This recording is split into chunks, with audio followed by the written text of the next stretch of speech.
kids, it's Mrs. Davis from Happy Place to Grow. I'm so glad you decided to join me for another learning video. Now in today's learning session, we are going to be thinking about George Washington, but we're going to be thinking about him in a little bit different way. Today we're going to be thinking about when George Washington was alive, and we're going to be comparing life back then, long ago, to life today. We're going to be discovering, I hope, how things were different back then, but also some similarities, how things were alike. Yeah, I know you're doubting that. How could things back in the colonial days be the same as a life here today? Well, I've got this newspaper here, and it's going to help us discover the way things were back in the colonial times in the 1700s. So let's get started. Let's open up this newspaper and find out more about how things were in George Washington's day. Well, first of all, if you look at the cover of this newspaper, the Scholastic News, you can already see this young lady, and she definitely is dressed a lot different from the way that you dress. She's wearing a cap on her head, and it looks like a long dress. I'm going to read the title of this page. It says, Life in George Washington's Time. In this red box is some information. Imagine life long ago in George Washington's time. Back then, many children did not go to school. What? Children did not go to school? I know you're there back at your house saying, wow, I wish I lived back then in colonial times. But wait a minute. Let's continue reading. They learned how to read and write at home. So kids were still learning how to read and to write, but because our country was new, it was young, there weren't a lot of probably places or even schools built yet. So parents thought it was important to learn, but students or kids had to learn at home. They still had to learn to read and write. And hey, some kids are still learning at home to read and write. They're homeschoolers. So a little bit different because not all kids went to school back then. Kids didn't go to school, but they were all learning. Interesting times. And you can see these alphabet cards. They're really cool. They're people shaped like alphabet letters. That would be a fun way to learn your alphabet. So kids were always learning back then, but they didn't go to formal school. A lot of them had to learn at home. All right, let's open up some newspaper and see what else was different back in the day or what was similar. I love to compare. Ooh, this is going to be a fun page to look at. Clothing. Oop, I covered up George. Let me not do that.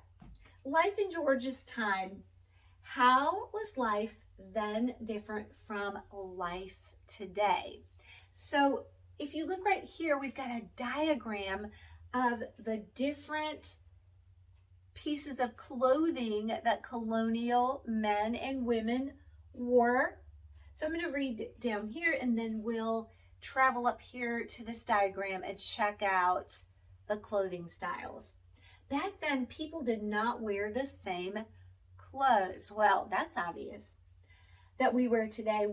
Women wore dresses with big, long skirts. Men wore stockings and short pants called breeches. Some people wore white wigs to make them look fancy. I don't know about you, but I kind of think these clothing styles are kind of cool. If I could travel back in time in history, I think I'd like to go back in this time period and maybe dress like this. Maybe. What about you? Now let's go in this diagram and check things out, get a little closer look. So we'll check out the woman first. She's wearing a hat and under it a cap.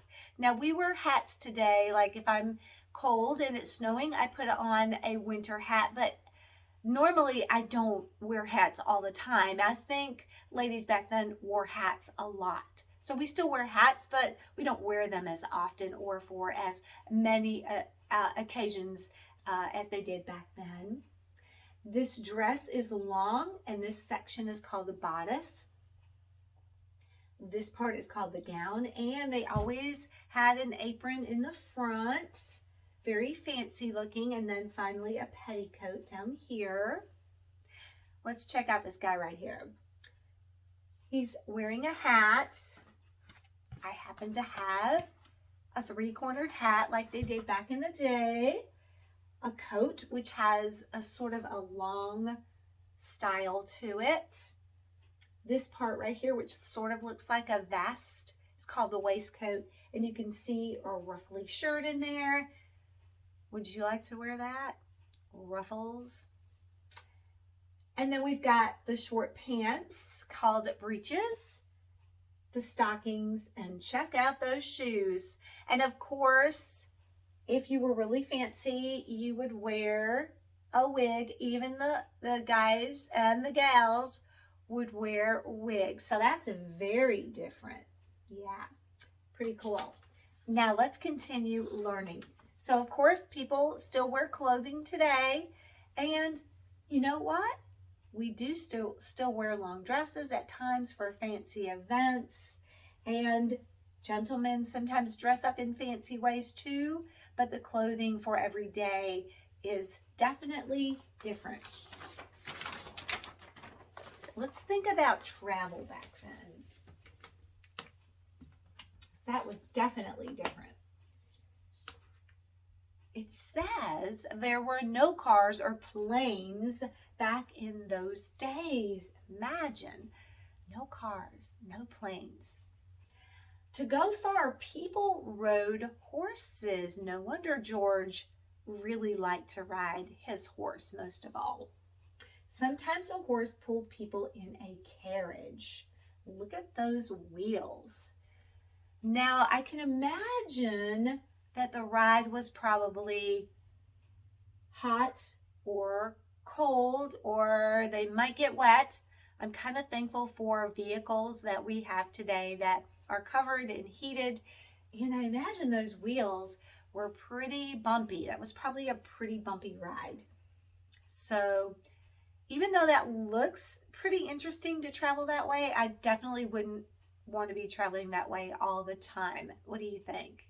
I'm glad for some modern technology in our day. Now let's take a look at these children. Yes, there were children back then, and like all kids, colonial children liked to play games. Back then, children loved to play, just like you do. They played with marbles. That was one of the games. That's the picture right here.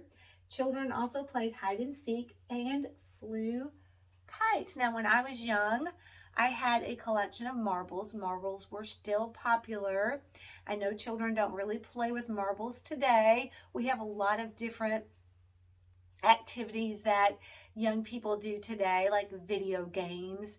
They didn't have those back then, but we definitely still play hide and seek. I know I play that with my grandchildren. And how about the kite flying? Wow, even back in the colonial times, kids were flying kites. Pretty amazing. There were a lot of differences, but we can find a lot of similarities too. Now, I want to go and check out the back of this newspaper because I want to encourage you to continue loving history and finding out more about life in colonial times. If you're curious about life in George Washington's day, and you're a lover of history, you are going to want to visit one day. I hope you can visit this place. It's a museum of living history, right? In Williamsburg, Virginia, a town from George's time, it's called. The headline says, the people in this issue are from a special museum in Williamsburg, Virginia. The museum is a whole town that acts out life in George's time. So this place is called Williamsburg, Virginia. I have been there several times. That's where I got my three-cornered hat. It's a really cool place because they're acting out history. You can go in buildings and see churches and courthouses, and you can see government buildings back then and even where people lived. It is an amazing place to visit. So I hope one day you can visit Colonial Williamsburg. Wow, that was a really interesting. Now let's close up today's video with a special little art project. And so you're going to have to grab some stuff. I've got all of my items here that we're going to need. So you're going to need a pencil, and I like to highlight my drawings in pencil with black marker, glue stick. You're going to need some white glue for this too. You could use your glue stick, but white glue is going to help. So you're going to want to grab both of those. Grab your crayons or colored pencils, and then finally you're going to need your scissors. Oh, not finally, you're going to definitely need some paper. So grab some blue construction paper, grab some red construction paper, and then I've got a small section of manila paper. If you have a white paper, that will be fine too. All right, so I've got my clipboard here. So the first thing that you're going to need to do is I have a oval shape. So you're going to have to make a tracer in oval shape. And I always just use some cardboard or some sturdy paper. So it's going to need to be about the size of that half a sheet. So this manila paper is half the size of this full piece of construction. So if you can find something oval around your house, or even if you can find a circle, that will be fine too. I'm going to trace this oval for George's head.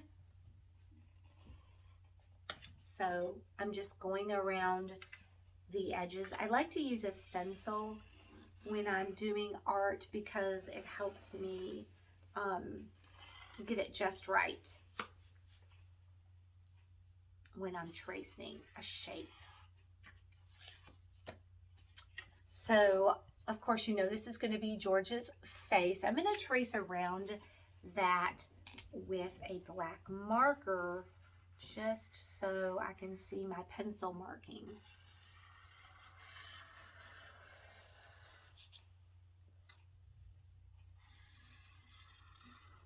Okay, so there is the start of George's face.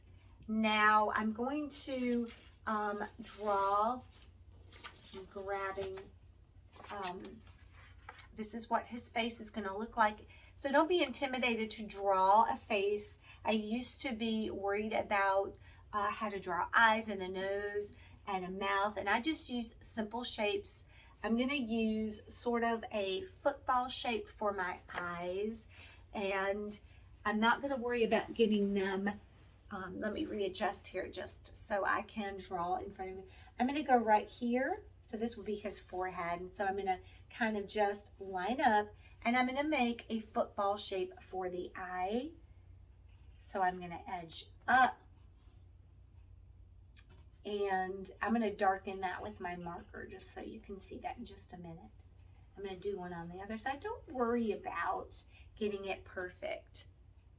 I'm going to go ahead and trace sort of like, almost like a cat eye. I'll trace that with my black marker. That way I can kind of see those shapes a little bit better. Now, I don't want to just leave my eyes like that. I'm going to add another shape. So we've got sort of a football shape for those eyes, and now we're going to put in, I'm going to call it a baseball shape size. It's going to be a circle.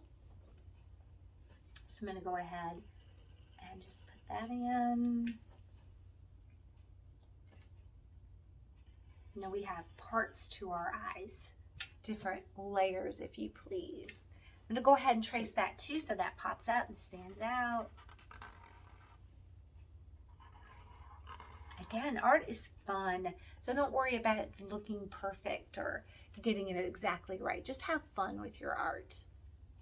And then finally, if I'm thinking about shapes, and I like to think football, baseball, and then we're going to have a tiny little golf ball as my last shape in there. And again, you know, you can do your eyes however you like. If you like to draw them in a different way, you can. So I've got George's eyes. Now I'm really struggle putting on a nose. There's lots of different ways you can put on a nose. I'm going to make this really simple. And I'm going to give, if you can see this one, is one of my former students from a long time ago. I'm just going to give George a noodle, I call it a noodle nose.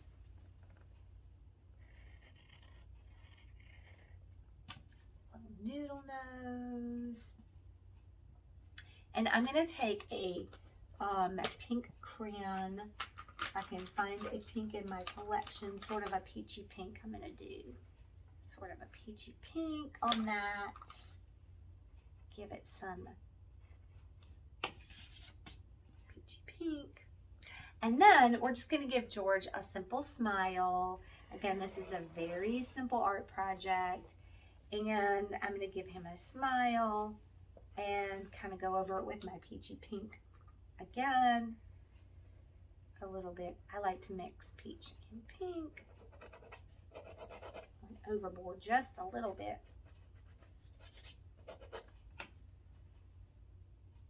Again, a really simple little project. Now I'm going to cut out that oval. So that was where the scissors would come in handy. And you know, if you're thinking about doing this art project, when you finish, it would be really cool if you thought about some of the facts you've learned about George, and you could write a fact. Okay, there's his face. Don't panic, it's going to look better, I promise you. It's going to look cute. Now we're going to get that blue construction paper, and I made a stencil or a tracer, again, out of that really thick paper, and this is going to be George's shoulders. It's sort of a semi oval shape, so it would be half of an oval. And you know, back in the day, the style was that three-cornered hat. So again, I made another little stencil, and you might want to get an adult to help you with this and just make a stencil shape for you, or you could try it on your own. And I'm going to be placing both of those shapes on that blue construction paper. So I'm going to have to tilt the hat just a little bit diagonal or slanted. So I'm going to go ahead and trace the shoulders straight on. Okay, and I'm going to save a step. I always like to do my tracing with pencil, but to save a little time, I'm going to go ahead and trace those shoulders with the black marker. Like that, very simple. And then I'm going to diagonal, tilt, slant the three-cornered hat just ever so slightly. And I'm going to go ahead and trace that with my black marker. You know, when you're tracing with pencil on a piece of construction paper that's dark, sometimes it's hard to see. So I'm just going to go ahead right away Again, save a little step. Voila. Now I'm going to cut out these two pieces. Again, a really simple, quick project.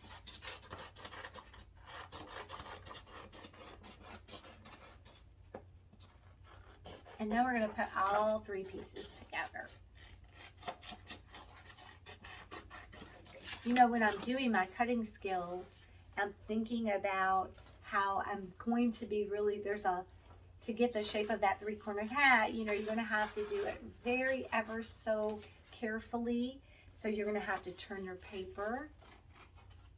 You don't want to just be hacking your scissors. You kind of want to glide them and slide them. You know, art is fun, but you have to take your time and do a good job. There is our three-cornered hat. Now again, I'm just going to cut out his shoulders. I'm going to take my time. The shoulders are a little bit easier because you've got some straight lines you're following. No small details there. But when you're going up and you're rounding your scissors, again, I'm going to take your time. There we go. Do your best work. You know, when I'm doing anything that I'm doing, I always want to take my time and do my best work. Now, let's gather that red piece of construction paper. We're thinking about red, white, and blue, I guess, with George. And we're going to put our pieces together, okay? So we're going to be doing, the first thing that we're going to put on is we're going to start with the shoulders. We're going to go all the way and line up the shoulders to the very, very bottom.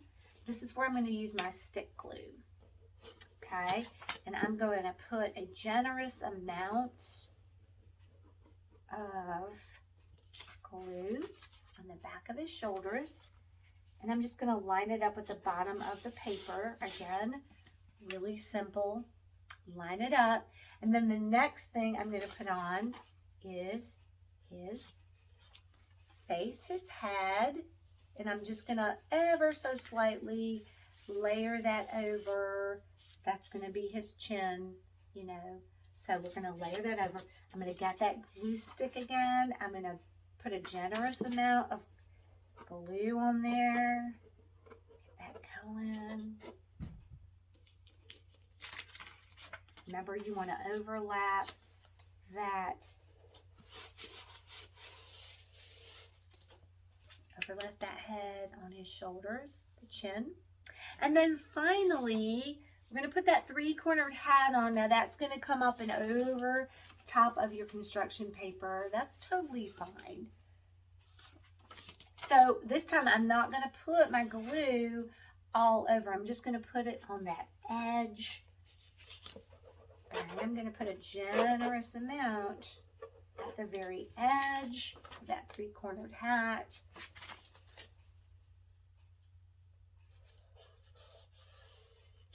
Now, I think I did forget one supply that you're going to need. Remember those fancy wigs back in the day? You are going to need 4 cotton balls. That's what the white glue is going to come in handy for. We're going to give George Washington his fancy white wig. So this is where, you know, cotton is a little bit heavier. There's really nothing to do. Just keep it, because the style was kind of a curl at the bottom. So we're going to give George his fancy wig sticking out of his three-cornered hat. We're going to put 1 cotton ball on one side at the top underneath his three-cornered hat.